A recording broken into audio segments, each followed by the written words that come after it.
আয়াত ৬১ وَإِلَى ثَمُودَ أَخَاهُمْ صَالِحًا قَالَ يَا قَوْمِ اعْبُدُوا اللَّهَ مَا لَكُمْ مِنْ إِلَٰهٍ غَيْرُهُ هُوَ أَنشَأَكُم مِّنَ الْأَرْضِ وَاسْتَعْمَرَكُمْ فِيهَا فَاسْتَغْفِرُوهُ ثُمَّ تُوبُوا إِلَيْهِ إِنَّ رَبِّي قَرِيبٌ মুজিব।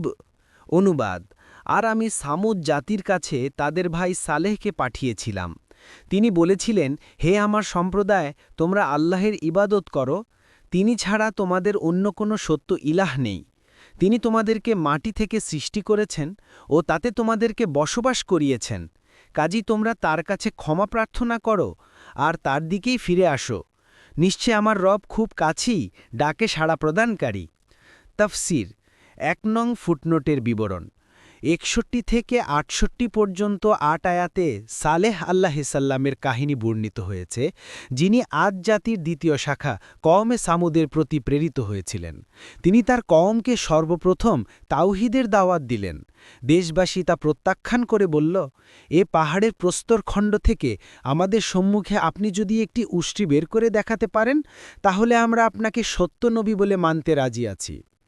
সালেহ আলাইহিসসালাম তাদেরকে এই বলে সতর্ক করলেন যে, তোমাদের চাহিদা মোতাবিক মোজেজা প্রদর্শনের পরেও যদি তোমরা ঈমান আনতে দ্বিধা প্রকাশ করো, তাহলে কিন্তু আল্লাহ তাআলার বিধান অনুসারে তোমাদের উপর আযাব নেমে আসবে, তোমরা সমূলে ধ্বংস হয়ে যাবে। তারপরও তারা নিজেদের হঠকারিতা থেকে বিরত হল না। আল্লাহ তাআলা তার অসীম কুদরতে তাদের চাহিদা মোতাবিক মোজেজা প্রকাশ করলেন। বিশাল প্রস্তরখণ্ড বিদীর্ণ হয়ে তাদের কথিত গুণাবলী সম্পন্ন উষ্ট্রি আত্মপ্রকাশ করল। আল্লাহ তাআলা হুকুম দিলেন যে, এই উষ্ট্রিকে কেউ যেন কোনরূপ কষ্ট ক্লেশ না দেয়। যদি এরূপ করা হয় তবে তোমাদের প্রতি আযাব নাজিল হয়ে তোমরা ধ্বংস হয়ে যাবে।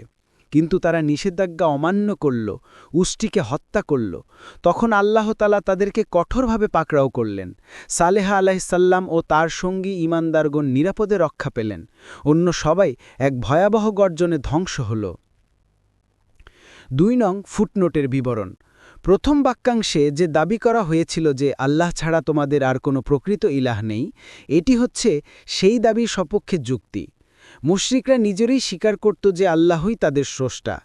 এই স্বীকৃত সত্যের ওপর যুক্তির ভিত্তি করে সালেহ আলাইহিসসালাম তাদেরকে বুঝান, পৃথিবীর নিষ্প্রাণ উপাদানের সংমিশ্রণে যখন আল্লাহই তোমাদের অর্থাৎ তোমাদের পিতা আদমকে এই পার্থিব অস্তিত্ব দান করেছেন এবং তিনিই যখন এই পৃথিবীর বুকে জীবন ধারণের ব্যবস্থা করেছেন, তখন তিনি ছাড়া আর কে বন্দেগী লাভের অধিকার পেতে পারে।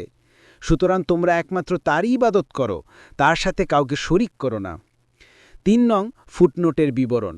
অর্থাৎ তিনি তার অতি নিকটে যে তাকে কোনো কিছু চাওয়ার জন্য ডাকে বা তার ইবাদতের মাধ্যমে তাকে আহ্বান করে, তিনি তার ডাকে সাড়াও দেন, প্রার্থিত বিষয় তাকে দান করেন, ইবাদত কবুল করেন, সওয়াব দেন পূর্ণরূপে।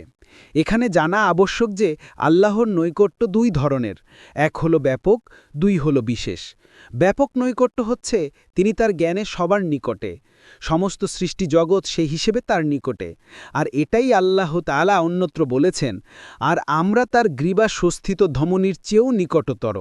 সূরা কফ ১৬ নং আয়াত। আর বিশেষ নৈকট্য হচ্ছে তিনি তার ইবাদতকারী, যাচ্ছিকারী, যারা তাকে ভালোবাসে তাদের নিকটে থাকেন।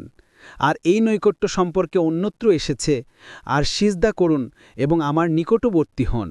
সূরা আল আলাক ১৯ নং আয়াত। অনুরূপ সূরা হুদের আলোচ্য আয়াত তাছাড়া আরও এসেছে, আর আমার বান্দাগণ যখন আমার সম্পর্কে আপনাকে জিজ্ঞেস করে, তখন বলে দিন যে নিশ্চয়ই আমি অতি নিকটে, আহ্বানকারী যখন আমাকে আহ্বান করে আমি তার আহ্বানে সাড়া দেই। কাজেই তারাও আমার ডাকে সাড়া দিক এবং আমার প্রতি ঈমান আনুক, যাতে তারা সঠিক পথে চলতে পারে। সূরা বাকারা ১৮৬ নং আয়াত।